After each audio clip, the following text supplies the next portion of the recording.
যুদ্ধ ছড়িয়ে পড়েছে লেবাননেও। যুক্তরাষ্ট্র ইসরায়েলের যৌথ হামলার জবাব দিতে মাঠে নেমেছে হিজবুল্লাহ। ইসরায়েলকে লক্ষ্য করে একের পর এক মিসাইল ছুঁড়ছে। পাল্টা অভিযানে তেল আবিবও দেরি করেনি। হিজবুল্লাহকে দমনে চরম আগ্রাসী ভূমিকা নিয়েছে।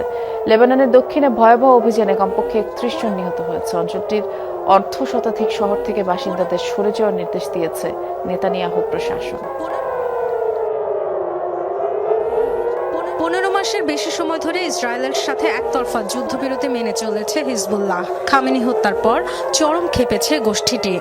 প্রতিশোধের হুমকির একদিনের মাথায় আবারও অস্ত্র তুলে নিয়েছে হিজবুল্লাহ।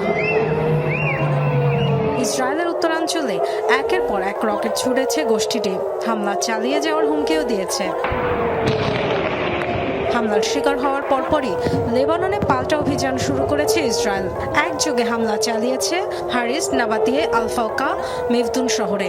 হিজবুল্লাহর ঘাঁটি লক্ষ্য করে অভিযানের দাবি করলেও বিপুল সংখ্যক বেসামরিক হতাহতের শিকার। দক্ষিণে অর্ধশতাধিক শহর খালি করার নির্দেশ দিয়েছে ইসরায়েলি প্রশাসন।